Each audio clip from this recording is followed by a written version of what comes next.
terhormat ibu-ibu guru dan yang saya banggakan ibu-ibu muda CGP. Alhamdulillah kita panjatkan puji syukur kehadirat Allah Subhanahu wa Ta'ala. Pada hari ini kita dapat berkumpul bersama di ruang ini dalam keadaan sehat walafiat. Tak lupa salawat dan salam kita limpahkan kepada junjungan kita Muhammad Sallallahu Alaihi Wasallam. Ibu-ibu yang saya banggakan, ada beberapa yang perlu saya sampaikan. Yang mana adik-adik CGP di sini mengambil tema dengan diseminasi budaya positif. Harapan saya bukan harapan saya pribadi, tetapi harapan guru-guru di sini pun yang hadir, semoga tema ini dapat diimplementasikan kepada kegiatan pembelajaran dan dapat menerap terhadap peserta didik sehingga peserta didik bisa menerapkan di kegiatan sehari-hari. Itu harapan saya. Mudah-mudahan saya percaya kepada guru-guru muda yang berprestasi dan luar biasa ini. CGP di sini saya merasa bangga. Itu saja. Semoga dapat terus dan terus maju. Untuk itu kegiatan ini saya buka dengan membaca Bismillahirrahmanirrahim. Terima kasih. Saya tutup dengan mengucap wassalamualaikum warahmatullahi wabarakatuh.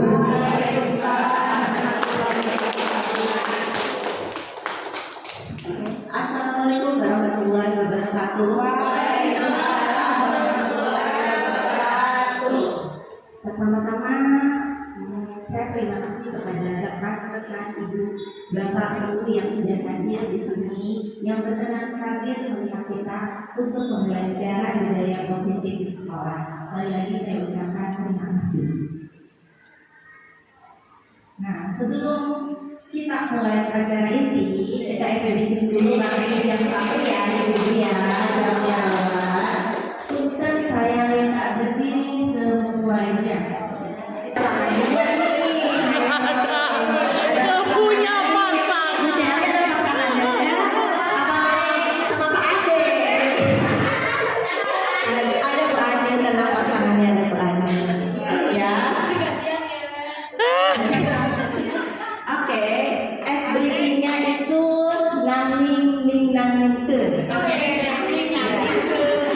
Ibu-ibu saling berhadapan satu sama lain. Setelah itu, ibu-ibu menunjuk temannya. Boleh menunjuk apakah seperti ini? Kayak kita ke bayi ya, boleh. Ketika saya nyanyi nang ning ning nang ning ke up berarti ke atas. Nang ning ning nang ning ke down berarti ke bawah. Ya,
membawa kebaikan dan akan melatih kedisiplinan orang tersebut. Oke, tepuk tangan buat Ferdi dan Fitri. Terima kasih. Kita bahas ya.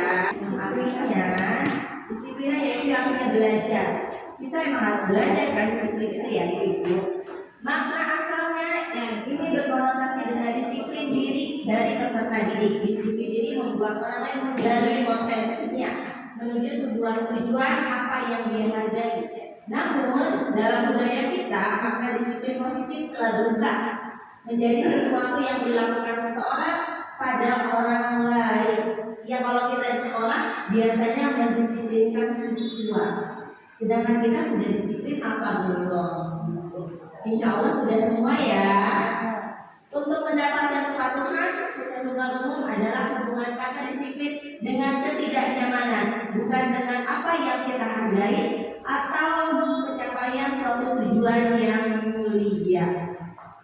Nah, makna yang sebenarnya adalah disiplin positif adalah pendekatan dalam mendidik anak atau peserta didik yang berfokus pada hubungan yang sehat, mengajarkan keterampilan sosial, emosional, serta membangun anak memahami mengelola perasaan mereka.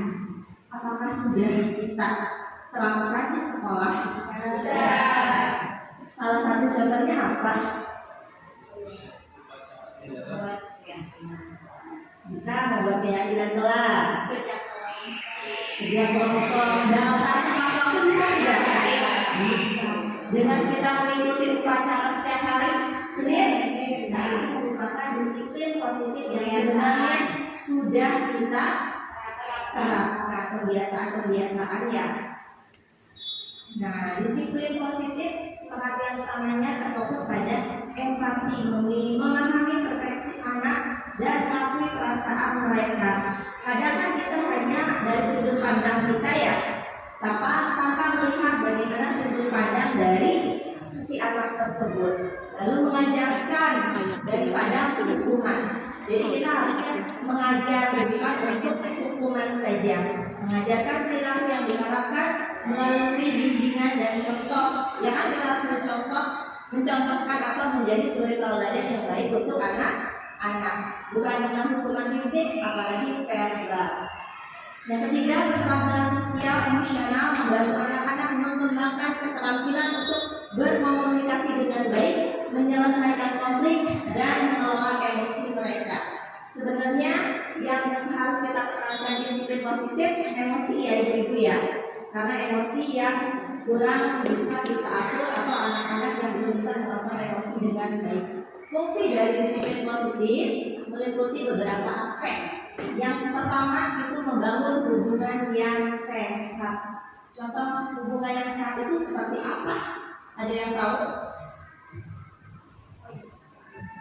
Nah, antara kita dengan peserta didik saling menghormati, saling menghargai, dan saling menyayangi.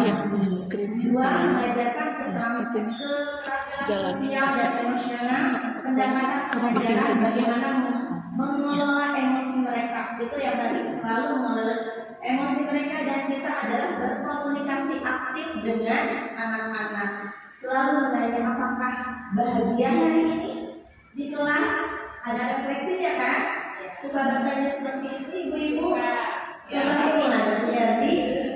Anak-anak, apa kabarnya? Bagaimana kalian sudah sarapan? Kalian sehat ya?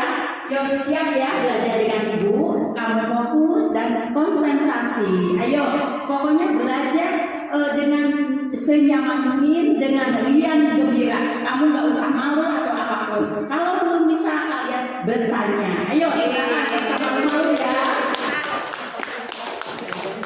Luar biasa bukan? Mungkin itu pertanyaan yang di awal ya biasanya. Nah setelah kita refleksi itu biasanya di akhir pembelajaran kita. Apakah tadi di kelas menyenangkan? Gitu. Apakah di kelas kalian bahagia? Apakah biasanya atau enggak teman kalian tadi ada yang ini enggak gitu? Biasanya kan seperti itu ya. Lalu mendorong tanggung jawab dan kemandirian. Itu adalah salah satu fokus dari kita ya sebagai guru atau pendidik, membangun kemandirian kepada peserta didik. Untuk apa? Untuk bekal nanti di masa depannya. Yang keempat, mengurangi perilaku negatif dengan memberikan bimbingan yang penuh kasih sayang.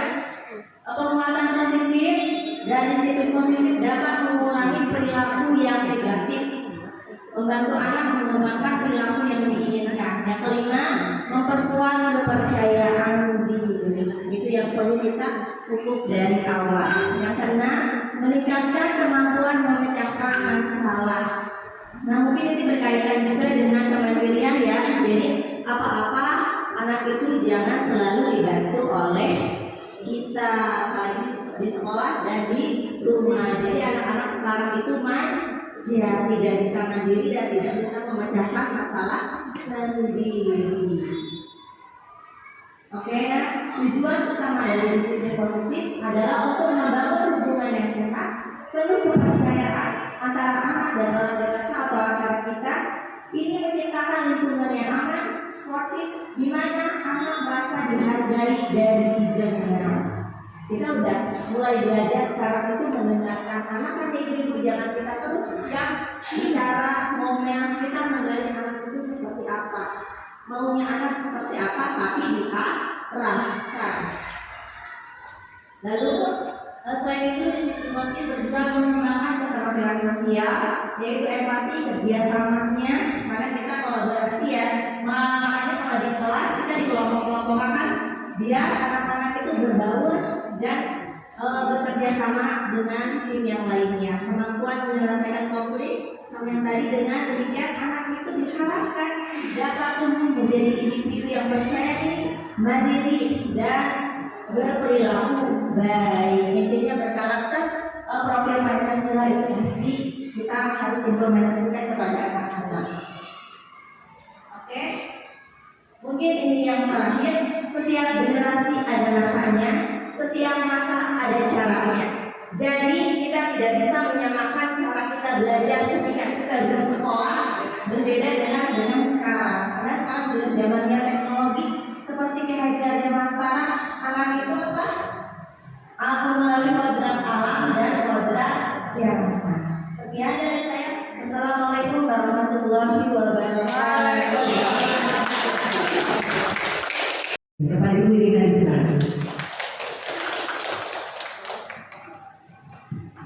Baik, assalamualaikum warahmatullahi wabarakatuh. Selamat siang semua. Masih semangat? Iya. Yang pertama-tama saya ucapkan terima kasih dulu atas kehadiran Bapak dan Ibu semua dalam acara diseminasi budaya positif bagi kami para CDP yang ada di Kota Bogor, Provinsi Jawa Barat. Yuk kita sama-sama nih supaya matanya nggak ngantuk dan tetap semangat. Kita berdiri dulu sebentar ya Bapak dan Ibu ya. Yuk sama-sama kita tepuk semangat. Masih ada yang ingat tepuk semangat bagaimana? Iya, siapa yang bisa? Yuk kita ikut sama-sama ya. Tepuk semangat. Dang dang dang, ding ding ding, dung dung dung, dang dang dang, ding ding ding, dung dung dung. Aha aha ma, aha aha ma, aha aha semangat. STM Polisi 1 terus maju luar biasa. Yes yes is the best. Merdeka belajar, merdeka mengajar, merdeka berkarya. Alhamdulillah. Iya baik Bapak dan Ibu. Materi yang akan saya sampaikan kali ini adalah tentang nilai-nilai kebajikan. Mungkin dalam hari-hari kita sudah tahu ya, walaupun sebenarnya yang ditanyakan nilai kebajikan itu apa sih, kita sering bertanya ya. Walaupun dalam keseharian mungkin kita sudah sering mempraktekkan. Barangkali ada yang bisa memberikan contoh dari nilai kebajikan itu apa sih sebetulnya yang disebut dengan nilai kebajikan itu? Ada yang bisa memberikan contoh tidak? Nah, ini adalah bentuk program dari kebajikan apresiasi. Ya, barangkali ada yang bisa menyebutkan nilai kebajikan itu apa? Ya, silakan Bu Edi. Kenapa? Mungkin menurut pendapat saya ya di sini, mungkin kita memberikan pujian kepada anak setelah anak bisa menjawab pertanyaan dengan betul, kemudian memberikan semangat dan yang lainnya, dan memberikan motivasi kepada seluruh anak tersebut. Luar biasa jawaban dari Ibu hari ini ya.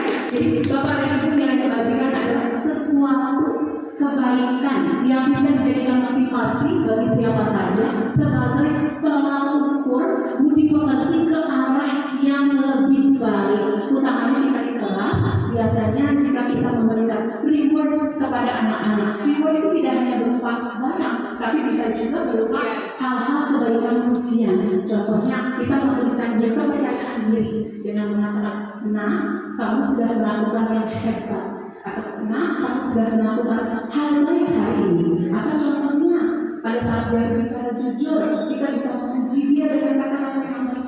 Nah hari ini kamu sudah menjadi anak yang hebat karena sudah berbicara jujur. Jadi inti dari nilai kebajikan adalah bagaimana kita memberikan motivasi dalam diri murid kita utamanya supaya mereka bisa menjadi manusia-manusia dengan budi pekerti yang luhur, ya, seperti tujuan dari pembelajaran kita supaya anak-anak bisa menjadi pelajar dengan profil Pancasila, ya, yang berkeimanan, ya, global, mandiri, kreatif, dan yang penting kita bagaimana caranya supaya mereka menjadi anak-anak yang aware kepada lingkungan sekitar. Karena kita tahu bahwa tantangan di zaman sekarang ini bahwa anak-anak itu dalam bersosialisasi itu banyak halangannya. Kenapa?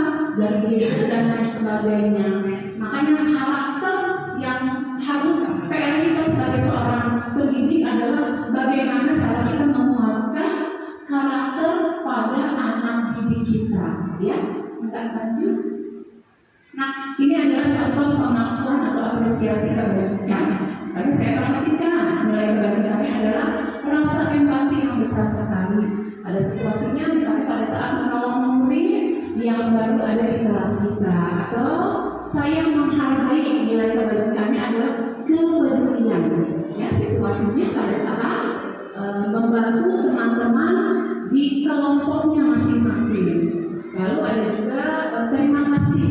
Nah, nilai kebajikannya adalah rasa tanggung jawab dengan situasi pada saat ada anak yang misalnya memungut kertas-kertas yang berserakan di lantai. Nah, sekarang kita akan maju ke materi berikutnya, yaitu tentang keyakinan kelas. Bapak dan Ibu, biasanya dalam suatu acara seperti ini, sebelum acara dimulai biasanya akan ada aturan-aturan atau ada peringatan-peringatan sebelumnya, misalnya HP mohon di silent, atau silahkan mendengarkan orang yang sedang berbicara, atau pada saat ada orang yang sedang bertanya tidak memotong pembicaraan. Mungkin Bapak dan Ibu pernah ya mendengar hal-hal seperti itu, atau mendengar aturan-aturan lain.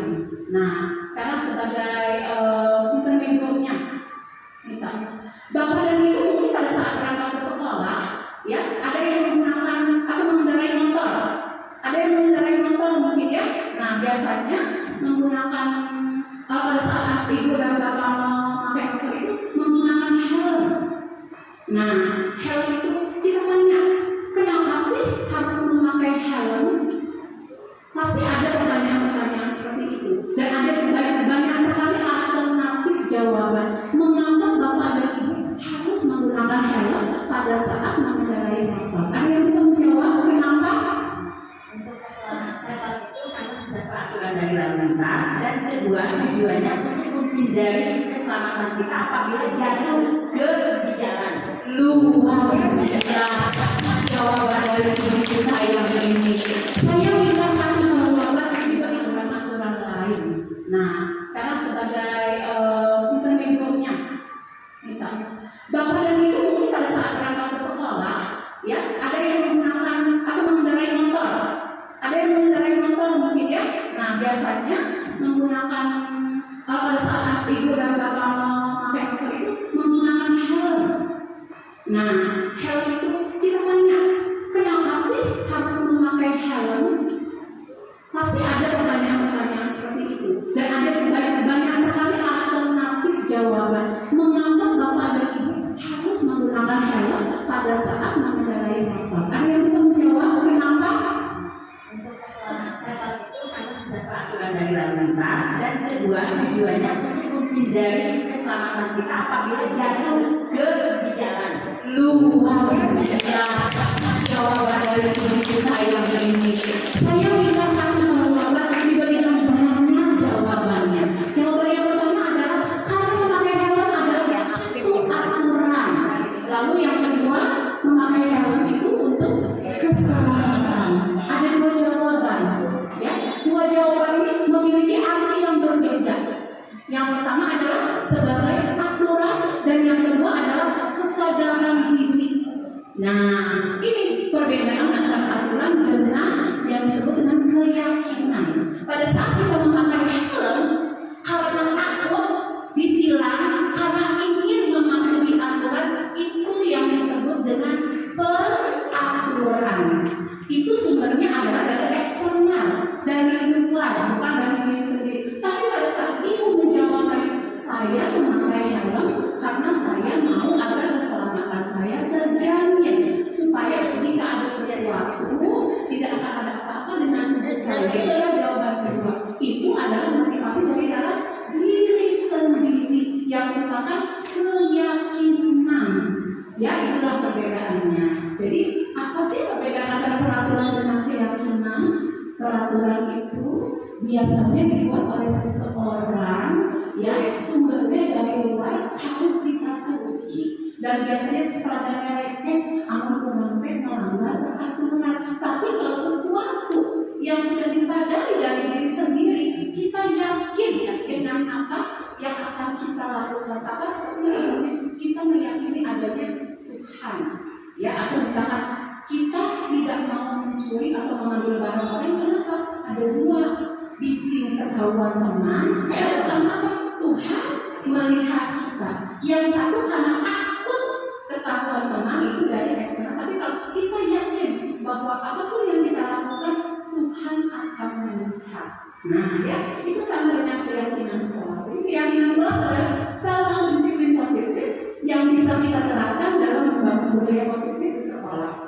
Dengan adanya keyakinan kelas di setiap kelas diharapkan dapat mewujudkan tujuan pendidikan yang berorientasi pada profil pelajar Pancasila.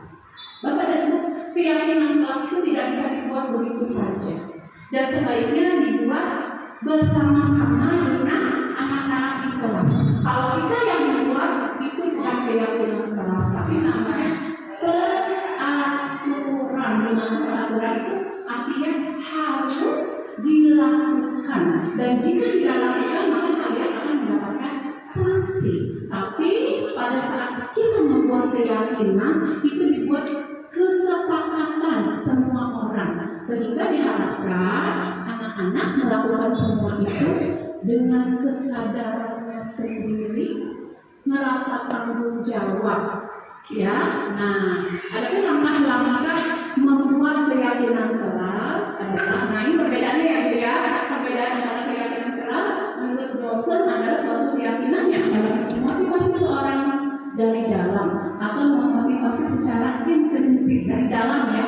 Seseorang akan lebih tergerak dan bersemangat untuk menjalankan keyakinannya daripada hanya sekedar mengikuti serangkaian peraturan. Perbedaan yang keduanya yaitu keyakinan kelas sifatnya lebih abstrak dibandingkan dengan peraturan kelas. Peraturan kelas dibuat secara lebih detail dan konkret. Itulah mengapa salah satu ciri dari keyakinan kelas yaitu pernyataannya bersifat universal.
disampaikan oleh Ibu Ella. Ya, terima kasih.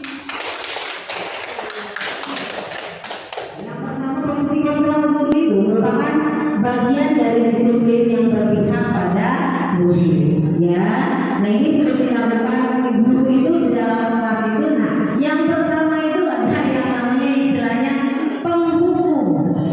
Nah, guru itu posisi kontrol yang pertama itu penghukum. Lalu yang kedua itu pembuat orang merasa bersalah.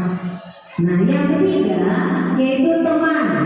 Yang keempat yaitu monitor atau pemantau. Dan yang terakhir posisi guru itu adalah sebagai manajer.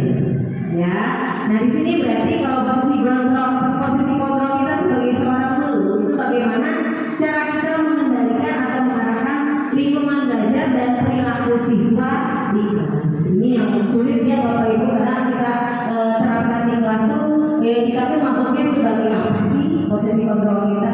Apakah kita sebagai penghukum? Apakah kita sebagai pemantau? Apakah kita sebagai membuat orang merasa bersalah? Nah, kita lihat ya Bapak Ibu seperti apa. Nah, di sini sebagai penghukum, pendekatan itu kita itu menggunakan hukuman atau konsekuensi negatif untuk mengendalikan perilaku siswa dan menegakkan disiplin. Nah, dalam posisi ini, guru berfokus pada penerapan sanksi untuk perilaku yang dianggap melanggar aturan gitu ya, tidak sesuai dengan aturan yang di kelas. Nah, pendekatan ini cenderung lebih otoritatif atau otoriter dan berbesar pada kekuasaan. Ini itu tipe penghukum. Di sini siapa yang merasa pernah melakukan posisi kita guru sebagai tipe penghukum? Ada yang merasa? Biasanya ketika misalnya guru olahraga ya, ini mau ada guru olahraga di sini. Ini bisa ketika anak misalnya terlambat datang gitu ya, atau misalnya tidak melakukan kegiatan olahraga gitu. Nah, ini bisa biasanya ketika di lapangan itu kan secara tidak sadar kita, kamu keliling lapangan gitu kan ya, keliling lapangan 10 kali. Nah, itu sudah salah satu dari tipe guru yang penghukum gitu ya Bapak Ibu. Nah, di sini jadi mungkin secara tidak sadar ya, mudah-mudahan ya tidak terjadi pada kita ya bentuk yang selanjutnya ya Bapak Ibu. Nah, pendekatan ini seringkali tidak sejalan dengan upaya menentukan motivasi intrinsik. Jadi malah memberikan anak itu semakin down ya Bapak Ibu, apalagi ketika dihukumnya depan anak-anak lain gitu ya, dengan depan teman lain. Nah, ini mereka itu memperkuat perilakunya hanya baik saat diawasi. Jadi mereka pasti seperti itu, ketika mendapatkan hukuman, mereka itu akan berperilaku baik ketika diawasi, ketika kita melihat, gitu kan. Nah, tapi misalnya ketika kita tidak melihat, masih seenaknya. Nah, itu tipe penghukum Bapak Ibu. Jadi tidak konsisten perilaku mereka. Kalau kita sebagai tipe penghukum, gitu. Oke, lanjut tentu. Jadi lalu di sini sebagai pembuat orang merasa bersalah. Nah, pembuat orang merasa bersalah itu melibatkan penggunaan rasa bersalah sebagai alat untuk mengendalikan perilaku siswa. Nah, jadi di pendekatan ini secara tidak langsung itu kita itu sebagai guru sudah menghukum siswa, tetapi menggunakan perasaan yang bersalah. Misalnya begini, seperti kemarin ya, saya juga secara tidak sadar ya Bapak Ibu ini, ketika ada kejadian anak itu, kamu nggak kasihan sama ibu? Nah, gitu ya. Misalnya, terus kamu nggak kasihan sama mamanya Hatta? Nah, itu kan membuat anak tuh merasa bersalah, gitu ya. Itu jadi membuat anak merasa bersalah, gitu. Tapi, nah ini menggunakan perasaan bersalah ini untuk memotivasi perubahan perilaku atau menegakkan disiplin. Itu kira-kira baik tidak ya Bapak Ibu? Baik tidak? Baik itu Bapak Ibu. Ketika menggunakan cara misalnya bikin anak tuh merasa bersalah gitu. Baik tidak Bapak Ibu? Tidak tuh. Oke, mengapa tidak? Coba Bu Sari, mengapa tidak Bu Sari? Ya, kalau menurut saya sebagai guru kita jangan, kalau merasa bersalah berarti seperti menjudge anak tersebut. Jadi sebagai guru sebaiknya kita harus sebagai manajer. Ya, nanti dijelaskan tadi sebagai manajer ya. Oke, tepuk tangan untuk Bu Santi. Oke, ya. Jadi apa sih dampaknya kita lihat ya. Ketika misalnya kita menetapkan membuat posisi kontrol kita itu sebagai membuat orang merasa bersalah. Nah, ini seringkali dianggap tidak sehat dalam jangka panjang. Mungkin kalau dalam jangka pendek tidak masalah ya. Jadi untuk membuat anak itu supaya cerah gitu ya, supaya tidak diulang lagi. Nah itu salah satunya bisa. Tapi ketika jangka panjang, nah ini mengandalkan manipulasi emosional. Nah di sini pemahamannya jadi tentang sebaliknya pendekatan yang lebih. Jadi harusnya kita memberikan pendekatan yang lebih positif, seperti mengajarkan empati gitu ya, dan tanggung jawab secara langsung. Jadi biasanya lebih efektif dalam membangun perilaku yang benar-benar internal dan berkelanjutan. Jadi secara jangka panjang dampak negatifnya seperti itu ya. Lalu untuk selanjutnya Bu Fitri untuk selanjutnya kita ke posisi kontrol kita sebagai teman. Nah, di sini posisi kontrol kita sebagai teman melibatkan pendekatan di mana guru itu berusaha menciptakan hubungan yang lebih setara gitu ya dengan murid. Jadi misalnya sekarang kan perkembangan zamannya menggunakan gadget gitu ya. Nah lalu misalnya kalau kita ikut masuk ke dalam dunia mereka gitu di zaman sekarang gitu kan ya. Nah pendekatannya itu misalnya kita mengadakan ice skating atau apa gitu ya. Lalu ada kegiatan yang melalui kegiatannya gadget gitu ya. Nah kalau misalnya kita sebagai teman di posisi ini, Ibu handphone tuh di apa misalnya hai guys, misalnya kita anak-anak gitu, apa kabar guys? Nah ini pendekatan sebagai teman biasanya kan dengan cara seperti itu ya. Gimana kabar kamu guys hari ini? Gitu. Ayo kita bikin TikTok yuk. Ayo kita bikin misalnya vlog yuk hari ini. Nah itu sebagai teman ya. Gitu. Jadi memang anak terangkul gitu, anak terangkul dan memang lebih terkondisikan ketika kita memberikan misalnya merangkul anak itu lebih terkondisikan lebih enak gitu. Tetapi ternyata seperti ini pun dampaknya akan negatif gitu ya. Ada dampak negatif dari posisi kita sebagai teman. Nah, oke, dari posisi kita tadi sebagai teman, dan misalnya gini. Jadi anak tuh semakin terlampau gitu, tidak ada batasan. Nah, jadi kurang ajar gitu ya, atau malah jadinya manja gitu ya, Bapak Ibu. Nah, berarti memang harus ada batasan gitu ya. Oke, lalu selanjutnya yaitu sebagai pemantau. Nah, di sini peran guru itu mengawasi, menilai, dan memberikan umpan balik kepada siswa selama proses pembelajaran. Dalam proses ini, guru berfungsi sebagai pengawas yang menjaga agar siswa tetap berada di jalur yang benar. Namun, tetap memberikan ruang bagi mereka untuk mengambil inisiatif dan mengembangkan kemandiriannya. Ini baik sekali ya Bapak Ibu ya. Untuk diterapkan di kelas itu memang kan kita sebagai guru memang harus memantau anak, mengawasi anak. Apalagi sekarang kejadiannya banyak bullying, banyak kejadian yang pornografi ya seperti itu. Jadi tugas kita memang sebagai pemantau memang harus diterapkan di kelas. Nah ini juga kira-kira seperti apa? Apakah ada dampak negatif dari sebagai pemantau ini? Nah, ini cocok untuk situasi di mana struktur dan disiplin diperlukan untuk mencapai hasil pembelajaran yang optimal. Ternyata ada namunnya tetap gitu ya. Nah ini memberikan siswa ruang untuk berkembang dan belajar mandiri sebetulnya dalam posisi mengawasi tapi mengajarkan anak apa gitu. Nah betul.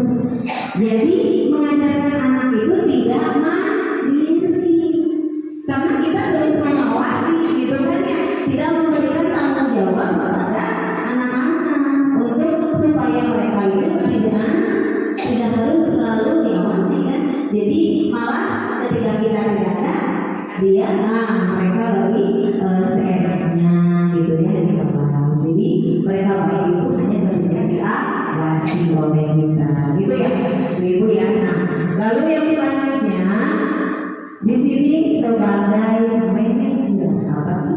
Ternyata guru juga sebagai manajer gitu ya di kelas. Nah di sini guru memegang peran penting dalam mengelola lingkungan belajar dan memastikan bahwa pembelajaran berjalan efektif.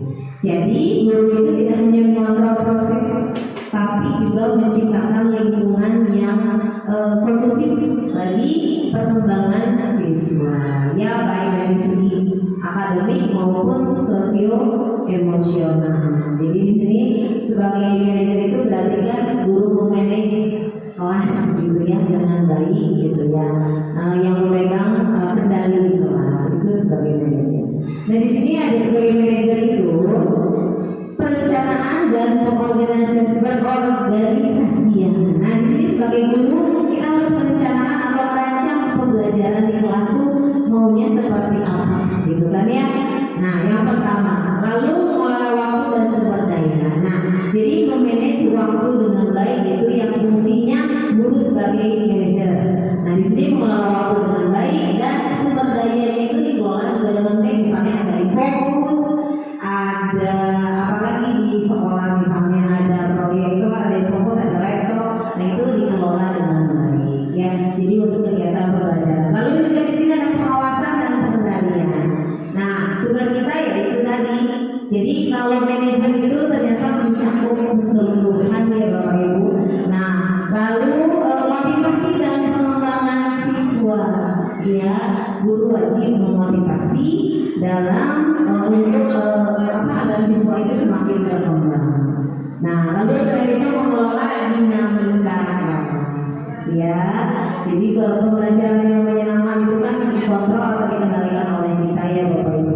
Nah secara berkelompok pun itu akan memberikan anak-anak itu pembelajaran yang menyenangkan dengan adanya explaining dan lain-lain. Oke, lalu di sini tujuan akhir dari 5 posisi kontrol guru adalah posisi manajer. Nah ini yang terbaik gitu ya. Ini yang terbaik bagi kita sebagai seorang guru. Nah di sini posisi ini peserta didik dapat menjadi pribadi yang mandiri, merdeka dan bertanggung jawab atas segala perilaku dan sikap. Nah yang akhirnya itu akan menciptakan lingkungan positif, aman dan nyaman gitu.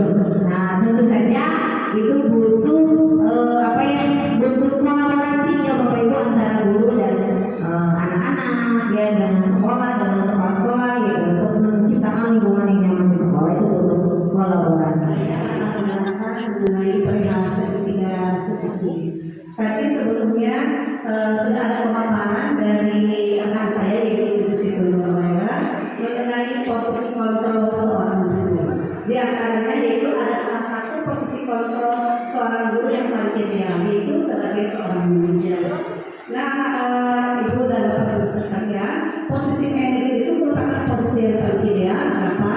Karena di posisi manajer itu seorang guru bisa dapat menguasai kelas dengan baik, mempersiapkan administrasi pembelajaran dengan baik, kemudian dia juga dapat mengatasi permasalahan yang ada di kelasnya. Misalnya kalau ada kaitannya masalah dengan kurikulum, maka posisi manajer itu dapat mengatasi dengan baik. Baik, berikutnya yaitu kita akan mengetahui apa definisi dari segitiga institusi.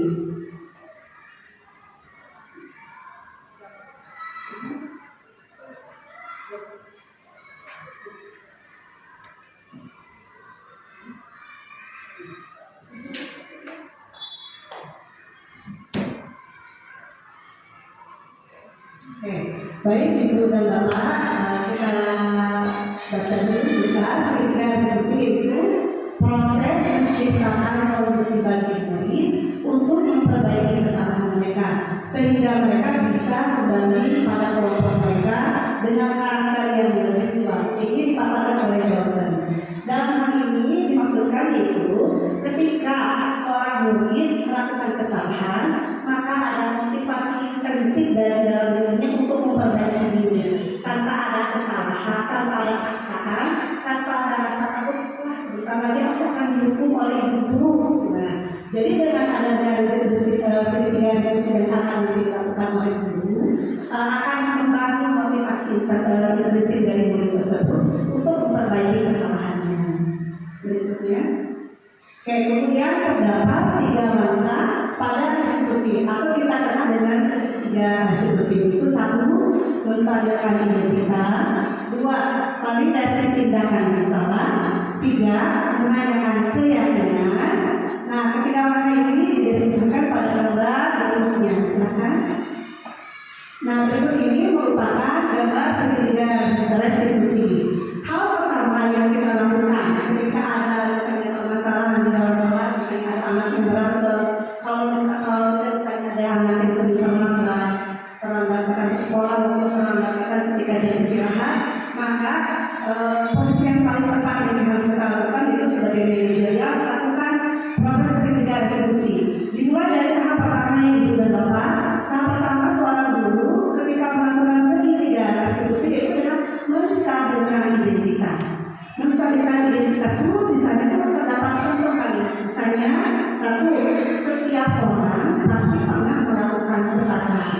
Artinya ketika anak melakukan kesalahan itu merupakan hal yang wajar karena kita manusia biasa. Jadi tidak dibikin down anak, tidak dibikin merasa bersalah dan akhirnya tidak bangkit kembali menjadi pribadi yang lebih baik.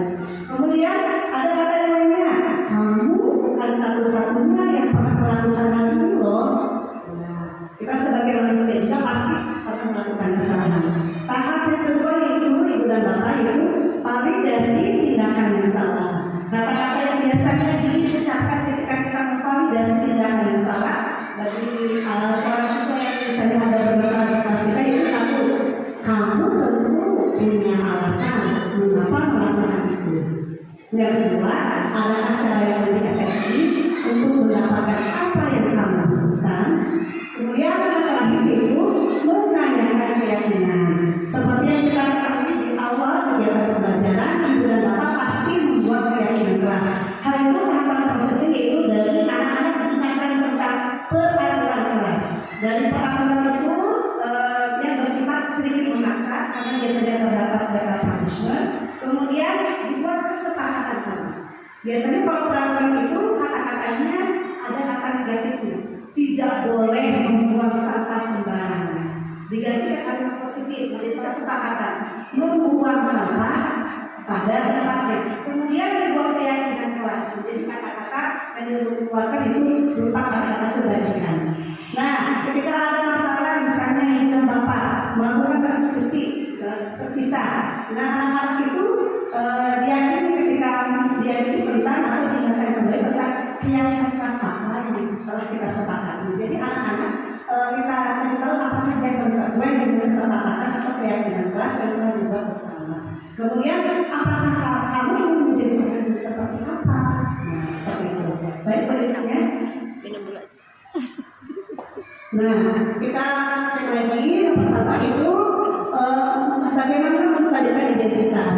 Menstabilkan identitas atau stabilize the identity merupakan bagian dasar dari segitiga restitusi yang bertujuan untuk mengubah identitas anak.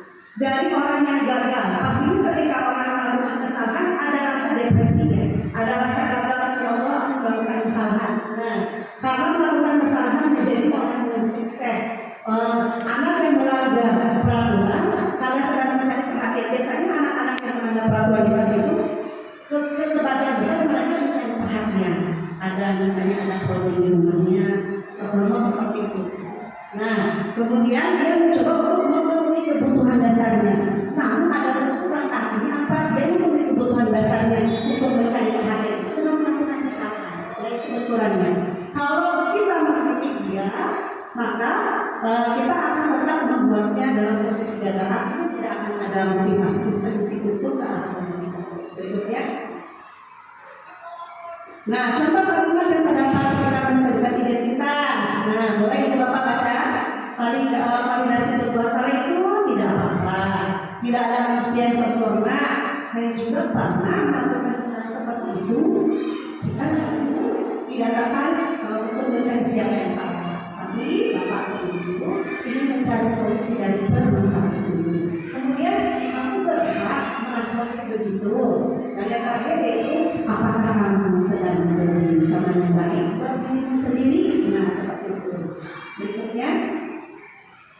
Nah, bagaimana dengan validasi tindakan yang salah? Ibu Bapak Guru hebat. Mungkin tindakan guru untuk memvalidasi sikap yang tidak baik itu seperti berkaitan dengan aturan Anda. Namun sebetulnya tujuannya untuk menunjukkan bahwa guru memahami alasan dibalik tindakan murid tersebut. Artinya di sini empati kita yang berperan, dan Bapak. Ketika anak berbuat salah, itu empati kita yang bergerak sehingga memahami apa yang melatar belakangi anak tersebut melakukan kesalahan. Nah, berikutnya, contoh kalimat validasi tindakan yang salah seperti ini. Padahal kamu bisa melakukan yang lebih buruk dari ini, ya. Artinya, maksudnya kita tidak perlu memberikan si anak. Ada hal baik dari perbuatan saya itu. Nah, kemudian kamu pasti punya alasan kenapa melakukan hal itu. Yang ketiga, kamu patut bangga pada dirimu sendiri karena kamu telah melindungi sesuatu yang penting buatmu. Yang terakhir, kamu boleh mempertahankan sikap itu, tapi kamu harus menambahkan dengan sikap yang baru. Jadi ada motivasi, ya, motivasi ke arah sikap yang baik. Berikutnya, yang terakhir itu menanyakan keyakinan. Setelah kita menstabilkan identitas, kemudian memvalidasi tindakan yang salah, kemudian kita menaikkan dengan keyakinan yang telah kita buat di dalam kelas. Ketika identitas sukses telah dicapai, maka pertama dan tingkah laku yang salah divalidasi di langkah kedua, maka anak akan siap untuk dihubungkan dengan nilai-nilai yang dia percaya dan berpindah menjadi orang yang dia inginkan. Dengan sendirinya itu ada motivasi sendiri. Kemudian pertanyaan-pertanyaan di bawah ini yang berhubungan dengan keyakinan anak, dengan keyakinan kelas atau keluarga. Misalnya ketika dia ada masalah di keluarga, maka diyakinkan dengan keyakinan yang sudah dibuat dalam keluarga. Seperti apa itu? Satu, apa yang kita percayai sebagai kelas atau keluarga. Yang kedua, apa nilai-nilai umum yang telah kita sepakati. Yang ketiga, apa bayangan kita tentang kelas yang ideal. Kemudian yang terakhir, kamu mau menjadi orang yang seperti apa? Berikutnya.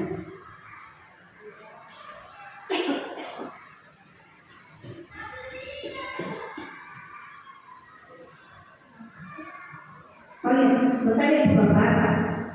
Kita masih video dulu sebentar. Di sini saya akan memberikan contoh video sedikit. Hai, apa kabar hari ini? Baik. Iya, kamu tahu nggak kenapa Bu Ina panggil ke sini? Kenapa? Terlambat. Iya. Nah, kamu tahu nggak kalau terlambat datang ke sekolah itu perbuatan yang benar atau salah? Salah. Jadi harus bagaimana ya? Tidak diulangi lagi. Nah, setiap orang itu pasti akan berbuat kesalahan. Tapi kamu sudah menjadi anak yang hebat ya, dengan berbicara jujur. Tapi nanti tidak diulang lagi. Ibu Ina boleh tahu nggak kenapa sih kamu kok hari ini datangnya terlambat? Kenapa? Bangunnya kesiangan. Siap-siapnya jadi lama. Nah, berarti lain kali menyiapkan barang-barang untuk sekolahnya harus mulai dari malam, ya. Jadi pagi-pagi sudah bisa langsung berangkat ke sekolah. Ingat nggak tentang keyakinan kelas kita? Kita pernah bikin ya kesepakatan kelas sama-sama ya. Nah, kalau masuk kelas itu bagaimana? Harus memakai baju rapi, lalu harus datang tepat waktu. Masih ingat ya dengan keyakinan kelas yang kita buat. Nah, ini kamu sudah tahu apa kesalahan kamu, harus bagaimana jadinya Farisan? Tidak diulang lagi, lalu meminta maaf lain kali tidak diulangi lagi. Dan harus diingat, masuk ke sekolah itu harus tepat waktu, ya. Terima kasih sudah menjadi anak yang baik dan berbicara jujur. Ingat ya, nanti tidak diulangi lagi perbuatannya. Oke, terima kasih. Baiklah Bapak Ibu, tadi teman-teman saya sudah menyampaikan beberapa materi dari mulai segi restitusi, kemudian posisi kontrol, disiplin positif dan nilai kebajikan serta keyakinan kelas. Di sini ada materi terakhir yang akan saya sampaikan yaitu kebutuhan dasar manusia. Jadi ada 5 kebutuhan dasar yang memang harus kita miliki. Kita juga sebagai guru ya Bapak Ibu ya, kita sangat membutuhkan kebutuhan dasar ini gitu ya. Apa sih kebutuhan dasar manusia itu? Jadi kebutuhan dasar manusia adalah segala sesuatu yang kita lakukan untuk mendapatkan apa yang kita inginkan. Jadi seluruh tindakan yang kita lakukan memiliki tujuan tertentu dan semua usaha terbaik yang kita lakukan adalah dalam rangka agar kebutuhan dasar kita terpenuhi dengan baik. Nah sekarang apakah kebutuhan dasar kita sebagai manusia itu sudah terpenuhi semua? Jadi apa saja sih kebutuhan dasar yang harus kita miliki? Nah di sini ada 5 kebutuhan dasar, yaitu yang pertama kebutuhan bertahan hidup, survival, benar nggak nih? Ya bahasa Inggris bertahan. Kita punya kebutuhan untuk bertahan hidup. Yang kedua kebutuhan akan cinta dan kasih sayang, love and belonging. Yang ketiga kebebasan, freedom. Kita punya kebutuhan akan itu. Yang keempat kesenangan, fun. Dan yang kelima adalah kekuasaan, power. Itu 5 kebutuhan dasar manusia dan kita sebagai guru juga harus memenuhi atau terpenuhi kebutuhan ini. Sekarang apakah sudah terpenuhi 5 kebutuhan dasar ini? Nah istilahnya kalau istilah sekarang itu supaya waras ya Bapak Ibu ya, kita juga jangan bekerja terus gitu ya. Kebutuhan yang 5 ini tuh kita sudah terpenuhi belum sih gitu ya. Nah yang pertama kebutuhan bertahan hidup, survival. Nah apa sih kebutuhan dasar yang memang yang membuat kita itu bertahan hidup? Nah makanan. Ini kita sambil mendengarkan pemaparan dari saya, ternyata ya Bapak Ibu sambil makan itu adalah cara kita untuk tetap bertahan hidup. Terus pakaian. Nah ini juga sandang, pangan, papan itu adalah kebutuhan pokok yang memang harus terpenuhi gitu ya. Pakaian. Terus ada tempat tinggal. Alhamdulillah Bapak Ibu dan kita semua ada di tempat tinggal yang layak dan nyaman sehingga kita bisa tetap bertahan hidup. Tempat tinggal bersama keluarga, bersama anak, bersama ibu, bapak yang masih ada gitu ya Bapak Ibu. Terus bagaimana kita bisa bertahan hidup dengan keamanan? Ya, keamanan dan kenyamanan. Yang terakhir itu kesehatan. Nah ini kesehatan. Seiring berjalannya waktu, bertambahnya usia, nah ini kita jangan kerja terus, tapi pikirkan kesehatan. Gimana caranya? Kesehatan itu mahal ya, berobat lebih mahal, makanya kita jaga dulu kesehatan. Karena kalau misalnya kesehatan, enak kan menjaga kesehatan ya sebelum sakit gitu, makan yang cukup, istirahat yang cukup, olahraga, nanti senang sama berarti ya, gitu ya. Ini adalah kebutuhan survival kita supaya kita agar bisa tetap bertahan hidup gitu. Yang kedua, nah ini cinta dan kasih sayang ya. Apakah kebutuhan cinta dan kasih sayang sudah kita dapatkan? Putri, jangan sedih Putri ya. Jangan sedih. Kebutuhan cinta dan kasih sayang. Bagaimana kita bisa bertukar pikiran ya? Kan cinta dan kasih sayang selain dari pasangan, kita juga bisa dapatkan dari teman. Makanya kita pentingnya menjalin silaturahmi, menjalin kerabatan dimanapun kita berada di tempat yang baru pun kita harus tetap memulai persahabatan dengan baik gitu, dari mulai tutur kata yang baik gitu. Ya bisa beradaptasi sehingga nanti kalau misalnya sudah kenal saling sayang gitu ya bersama teman itu bisa bertukar pendapat, cerita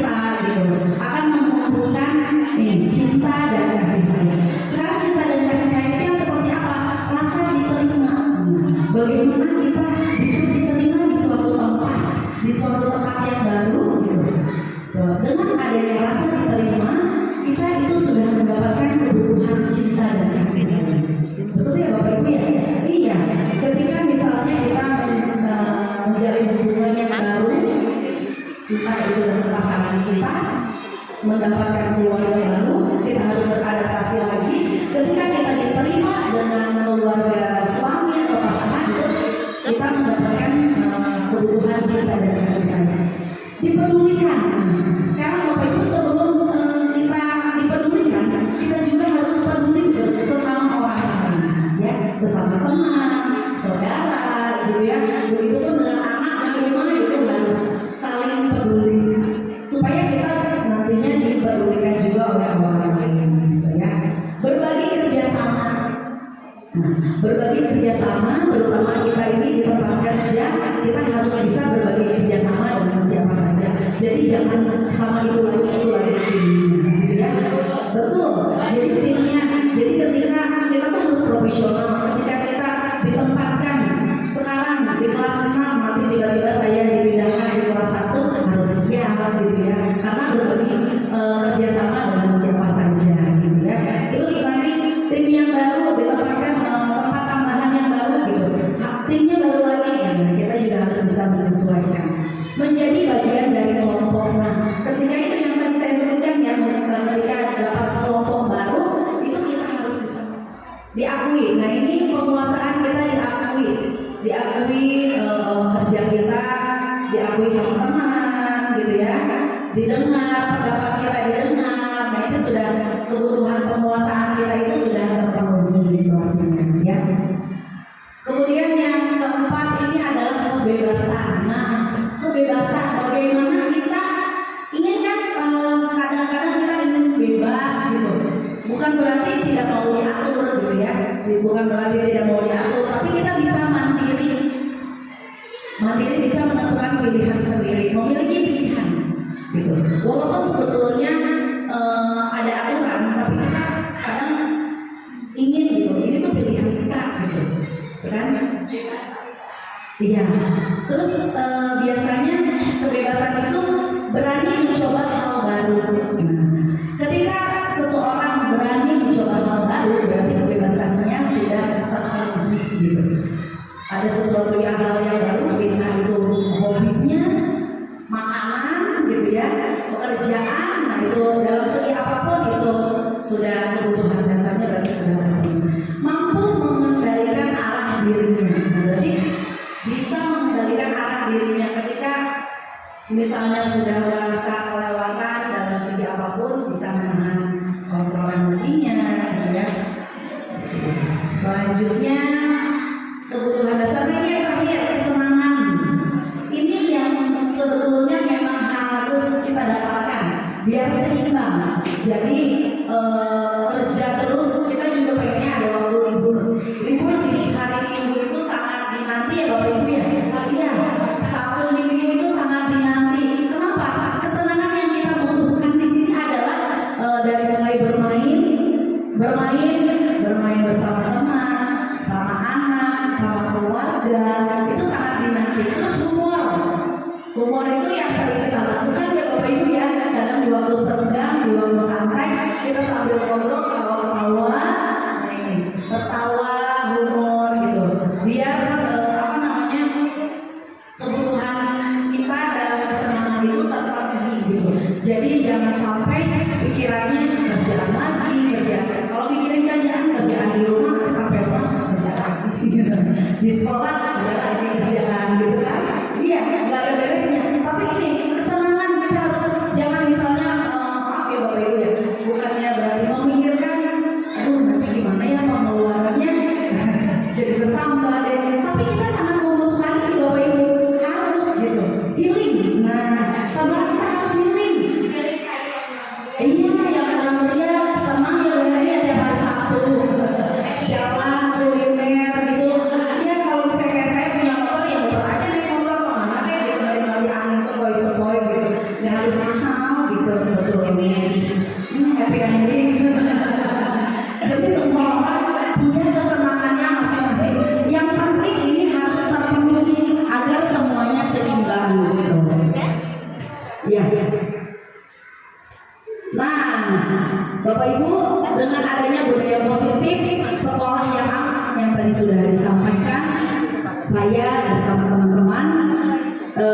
budaya positif yang aman, nyaman, dan bermakna, membantu peserta didik anak-anak kita untuk mewujudkan merdeka belajar sesuai dengan filosofi pemikiran Ki Haji Dewantara yang dimulai dari menghargai diri sendiri dan kemudian orang lain dengan melihat nilai-nilai kebajikan atau prinsip-prinsip universal yang telah dibuat atau disepakati bersama.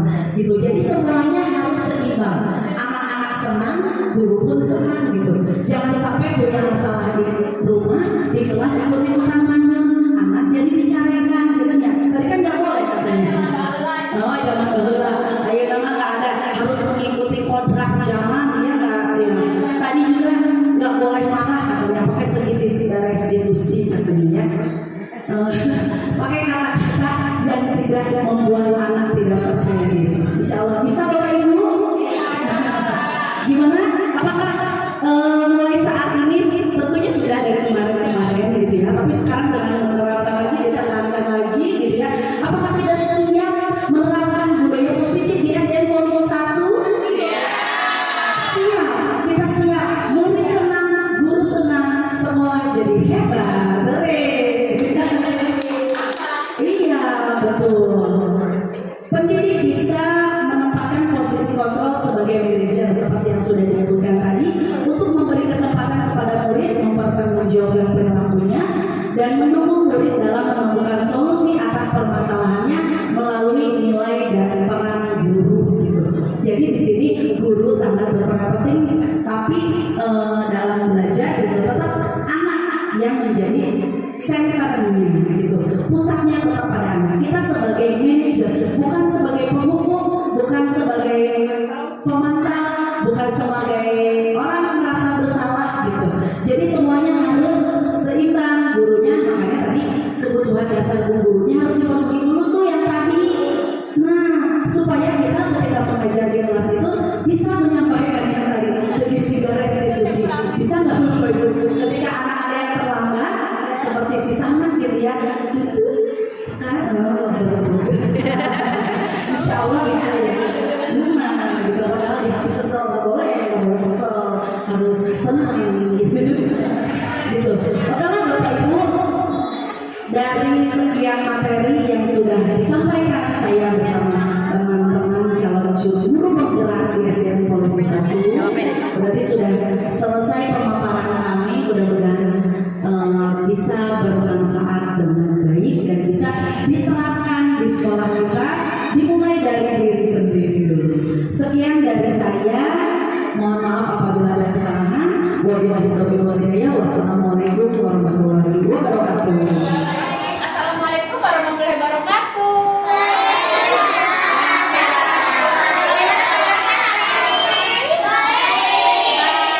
Semua sehat? Hari ini semangat belajar? Nah, pasti anak-anak bingung. Ini ada kertas seperti ini untuk apa sih? Nah, lihat bacaannya apa itu?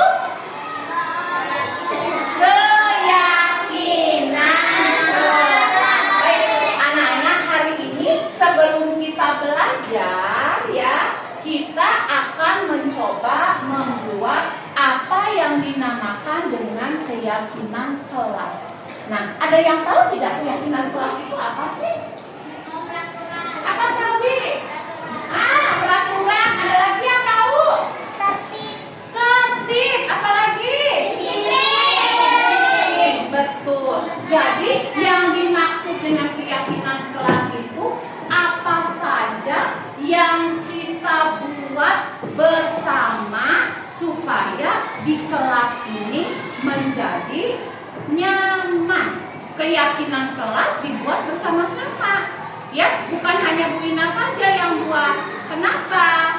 Kalau peraturan Bu Ina yang buat sendiri, kalian harus mematuhinya. Contohnya, anak-anak di kelas tidak boleh berisik. Itu namanya peraturan. Tapi kalau keyakinan kelas adalah sesuatu yang kita sepakati bersama. Kalau disepakati bersama, artinya kalian mengerjakannya dengan rasa tanggung jawab. Semua merasa memiliki kewajiban untuk melaksanakannya. Ada yang tahu tidak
Kira-kira keyakinan kelasnya yang akan kalian buat seperti apa ya?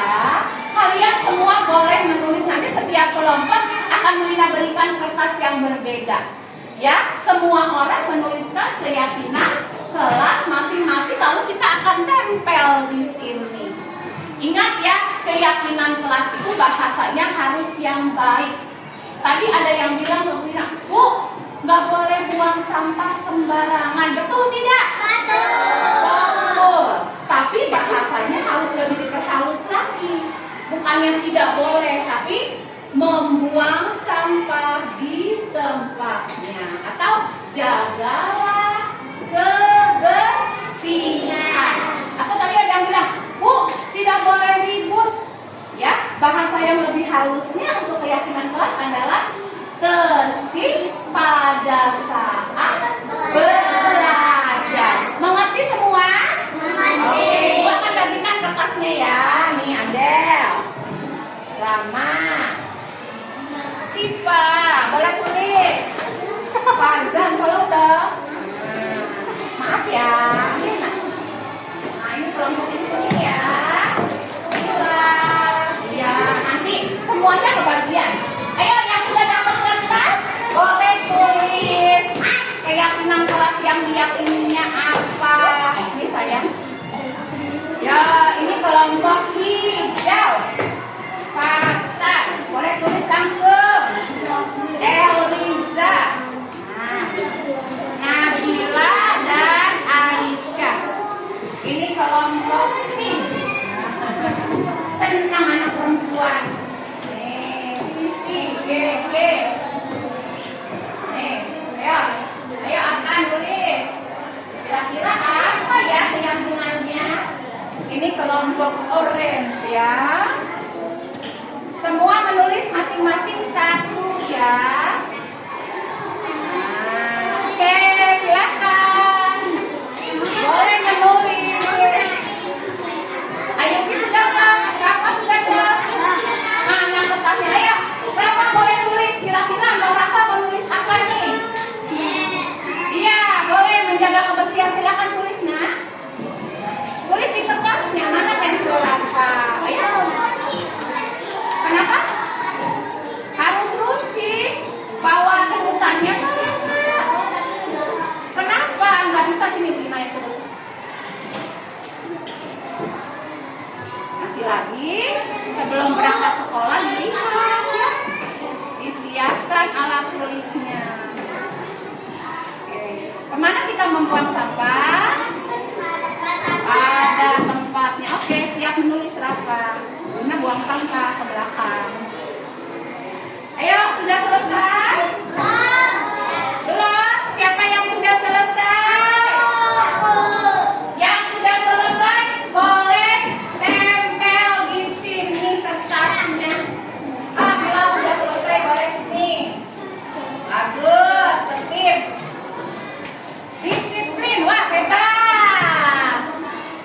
Boleh, ayo. Boleh, Kakak Tamara boleh. Farzan di mana? Boleh. Pintar. Ya, siapa lagi? Akler sudah. Mau simpan di mana Akler? Wah. Bisa El? Oke, bagus. Rafa, siapa lagi? Sultan. Wah, pintar semua ya. Membersihkan kelas. Tidak terlambat lagi. Apa lagi? Menjaga tertib. Apa sayang? Hah? Dulu. Warna apa?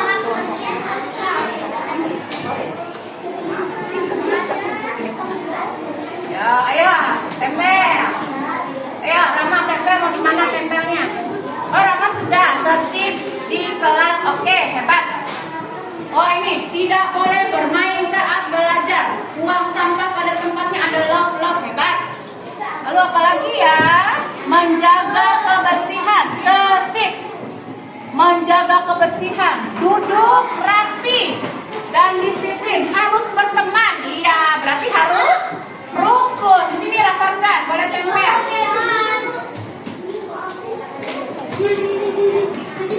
Oh, Rafarzan terbalik. Di sini ya, tulis lagi ya supaya bisa ditempel.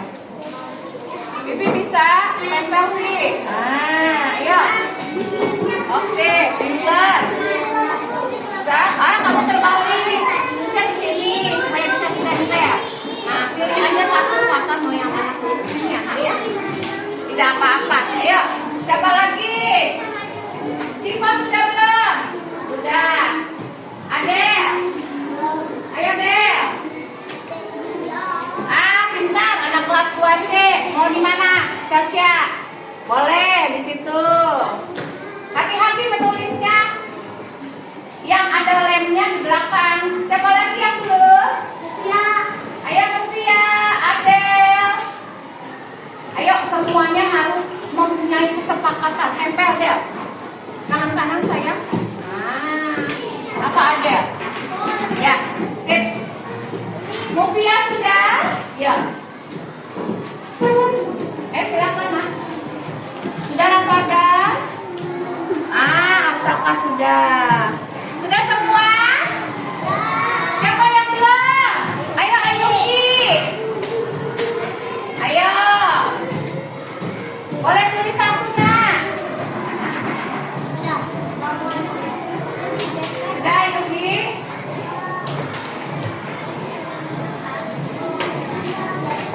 Ayo Neng. Ayo, tempel.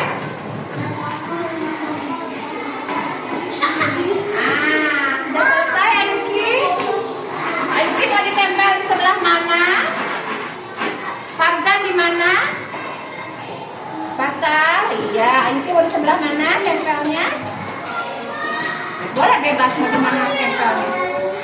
Di sana atau di sini? Mau di mana? Ayo. Bingung. Mau di atas? Ya, boleh di sini. Boleh, oke. Baik. Nah, anak-anak lihat. Ini adalah hasil kesepakatan yang sudah kalian buat bersama. Nanti kita akan pilih yang mana itu kira-kira yang kita bisa jadikan keyakinan kelas. Sekarang Ibu minta setiap ketua kelompoknya maju dari sebelah sini. Farzan ya? Ayo Farzan, belakang Bila. Sebelah sini Nabila, belakang Ayuki, sebelah sini Kiara. Ayo maju. Ayo. Nah, kalian sekarang perwakilan dari teman-teman coba pilih mana baca oleh Farzan, yang mana kira-kira yang bagus nih keyakinan kelasnya. Nah, baca.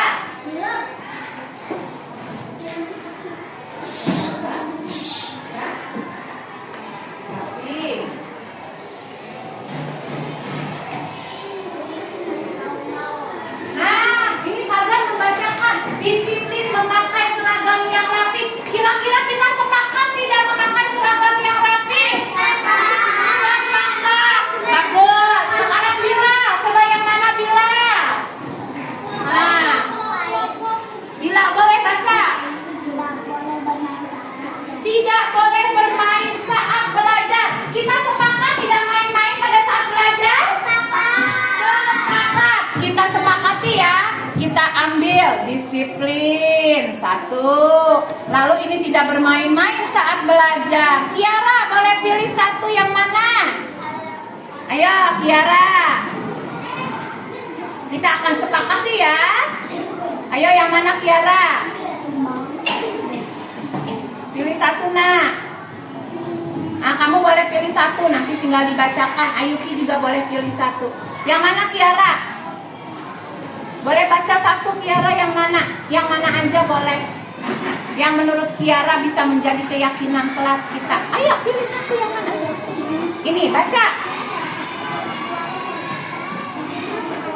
Lalu kata Kiara, membuang sampah harus di tempatnya dan datang harus tepat waktu.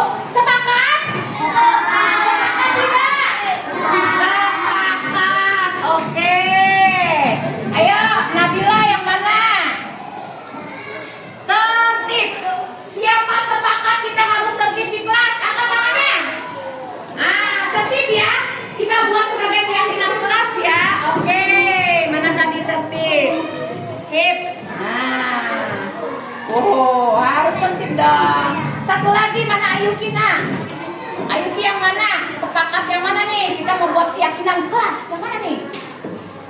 Pilih satu sayang. Ya. Jeng jeng. Ayuki nih, ayo perwakilan kelompoknya yang mana nak? Ini apa ini? Tidak boleh membuli teman. Sepakat kepada teman tidak boleh saling membuli dan menyakiti. Sepakat. Oke, bagus, pintar. Terima kasih ketua kelompok sudah mewakili teman-temannya. Boleh duduk lagi. Baik, anak-anak, kalian semua sudah menjadi anak yang hebat. Ya, semua sudah bisa membuat keyakinan kelas. Keyakinan kelas itu harus kita laksanakan dengan penuh tanggung jawab. Yang ini bagaimana, Bu? Yang ini semuanya benar. Yang ini semuanya betul. Tapi kita akan pilih mana yang terbaik yang akan kita jadikan keyakinan kelas kita atas kesepakatan bersama. Sekarang yang ini Bu Ina pindahkan ya sini ya. Yang ini benar semuanya. Anak-anak kelas 2C sudah hebat. Semua pintar dan mengerti bagaimana caranya membuat keyakinan kelas ya. Nanti Ibu akan bertanya lagi nih tentang keyakinan kelas kita. Kira-kira kita sudah sepakat belum ya dengan hasil yang sudah kita buat bersama? Melihat apa, Andra? Yang mana jatona? Iya sebentar. Ya, nanti Ibu ambil. Sebentar ya. Kita pindahkan dulu ke sini biar semua bisa melihat hasil dari yang sudah kalian tulis. Nah, ini jatuh satu ya, Bu Ina ambil ya. Ini siapa nih? Disiplin. Nah, anak-anak, ini adalah hasil kesimpulan keyakinan kelas yang akan kita sepakati bersama-sama. Yuk. Tidak bermain-main saat belajar, sepakat? Nah, kita akan ganti kalimatnya menjadi tertib pada saat belajar. Ini ya, sepakat ya. Lalu keyakinan kelas kita yang kedua, disiplin memakai seragam yang rapi. Sepakat? Nah, lalu ini ada buanglah sampah ke tempatnya. Sepakat? Sepakat. Oke, ini adalah kesepakatan kita yang ketiga. Lalu ini datang tepat waktu. Sudah sesuai? Sudah sesuai. Bagus. Next. Nah, ini tertib. Tertib, betul tidak? Sepakat pada saat di kelas kita harus tertib? Iya, sepakat. Lalu ini tidak membuli teman, artinya kita harus hidup rukun dengan teman, saling membantu dan saling menjaga dan menghormati teman. Jaga perasaannya. Teman kalian di kelas adalah saudara kalian, ya, tidak menyakiti hatinya. Oke. Nah, anak-anak, ini kita sepakati sebagai keyakinan kelas kita, ya. Nah, Ibu mau semua ini kita laksanakan dengan penuh tanggung jawab. Nanti untuk ya supaya kalian semua serius melaksanakan semua ini, kita akan membuat tanda bahwa kita sudah sepakat dengan kesepakatan dan keyakinan kelas. Ini keyakinan kita bersama, ya, akan dilaksanakan dengan penuh tanggung jawab. Bagaimana tandanya bahwa kita sudah yakin dengan keyakinan kelas ini? Kita akan memberikan contrengan. memberikan tanda checklist ya, sebagai rasa bahwa tanggung jawab kita akan melaksanakan keyakinan kelas yang sudah kita buat bersama-sama. Baik, terima kasih atas waktunya. Ini sepakat kita jadikan sebagai keyakinan kelas. Siap untuk melaksanakan keyakinan kelas kita? Siap bertanggung jawab? Siap untuk melaksanakannya? Ya? Oke, terima kasih anak-anak hebat kelas 2C. Kita akan lanjut belajar ya setelah ini ya. Ya, terima kasih. Inilah keyakinan kelas.